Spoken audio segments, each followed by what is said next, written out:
According to Nebraska defensive lineman Ty Robinson, just another regular bloody Tuesday for Nebraska football. Hello, everybody. Sam McKewon along with Wilson Moore, Omaha World-Herald and Husker Extra. Tuesday practice, bunch of guys talking. Ty Robinson had a few jokes for us. Tony White seemed pretty serious. Marcus Satterfield with his usual pugilistic self. He's talking about a fist fight, right? Yep. Yeah, I think everyone's ready for maybe the biggest game of the season to this point. Kind of feels like we're at a stage in the season where every game feels like that, but ranked versus ranked, first time in quite a while. We've seen that here at Memorial Stadium. So yeah, I think everyone kind of understands the moment, understands the gravity. It doesn't have quite the rivalry juice as Colorado a couple weeks ago, but just a very significant game just in the larger scheme of Nebraska's season coming up. I think everyone understands that. Yeah, first time in 11 years, a little bit more than 11 years, that two ranked teams have been playing at the same time in the AP. We've got a little audience up here today with grade school kids taking a tour. So, I mean, we've got just a whole crowd up here Stakes are higher everywhere. It is.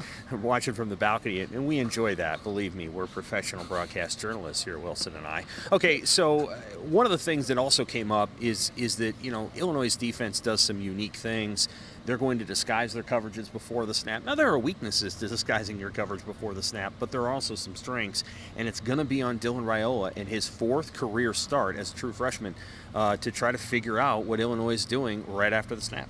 Yeah, and I thought that was the thing that really stood out to me. Satterfield talked about that. I asked Raiola about it, and just because I think such a big difference at this point in someone's career is that mental side of things for a young quarterback. Like you said, fourth career start. You know, we knew the arm talent. A lot of guys have big arms. A lot of guys have accuracy, are accurate quarterbacks. I think the big difference that we see in experience versus a guy getting thrown into the fire is how well you read a defense. Like, go through your progressions. This will be a big challenge for Raiola in doing that. Nebraska's got all kinds of pass plays that Illinois hasn't seen. But one of the things that I think can be challenging with disguised coverages is when Nebraska's trying to throw that short, quick game, you don't necessarily want to face a coverage that's going to get in front of it, like a cloud coverage, or if you've got a man coverage that brings an extra guy over that can stone that receiver 4 or 5 yards behind the line of scrimmage, and it becomes basically a TFL.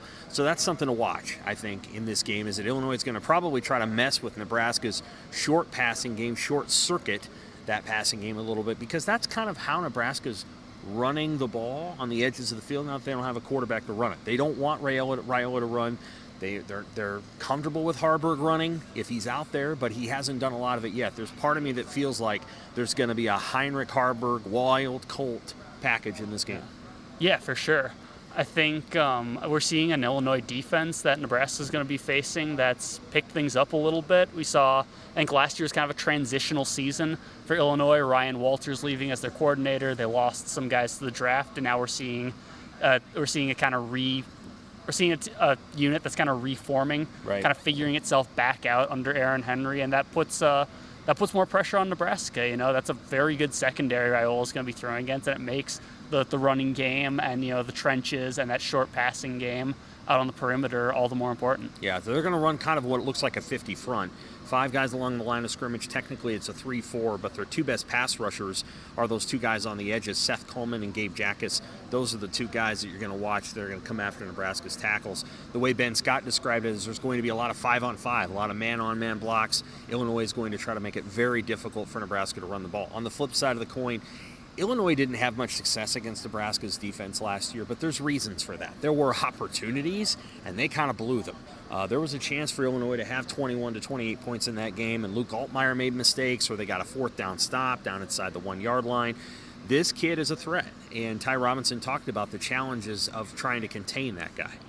Yeah, and he's got some more weapons on the outside. He's got the two receivers. Bryant he had last year. Franklin he did not have a season ago, and they're going to stretch things. They make life easier on Altmaier, and I think that really puts the pressure on Tommy Hill and Marquise Buford Jr. to handle those guys. You know, if they can cover them one-on-one, that opens up a lot for Nebraska to stop the run, stop the big running back that Illinois likes to run between the tackles. So big test. I think, you know, maybe not quite as big as what Jimmy Horn and Travis Hunter stretched Nebraska's defense with, but right up there in terms of how much pressure and what the kind of challenge that they'll pose for Nebraska secondary. Yeah, different kind of test. Pat Bryant, you can go one-on-one deep in a corner route. You really can't do that with Jimmy Horn. He's more of an across-the-field kind of guy. And I do think that Tommy Hill's going to have some tough moments in this game. You know, they have a giant running back. I don't love him. Maybe that's rude. Caden Fagan, I think, is a decent player, but he didn't necessarily start a ton last year. And I actually thought Nebraska did a reasonably good job against UNI's large back Ty Edwards. They weren't quite as good against the quicker guy. And so I'll be curious to see how Illinois balances those out. Okay, we are going to have full coverage of the Nebraska-Illinois game later this week. Obviously the game, we'll talk more about the 400 sellout. We'll have all kinds of coverage going up to the game and, of course, with the game as well. And then here Wilson is going to have Nebraska's basketball schedules coming out on Thursday. It's about time. Yeah. It is about time. I mean, it only took like 9 years to get the Big Ten schedule out. It only took a baseball schedule coming out before the basketball schedule. That's right. So on Thursday, Wilson's going to have a story. He's going to have takes, and apparently Fred Hoiberg and the gang is going to talk as well. So they're just going to get all the basketball stuff out of the way on Thursday. Wilson on full coverage of that. Okay, for Wilson, I'm Sam. Thanks for listening to the Omaha World-Herald and Husker Extra.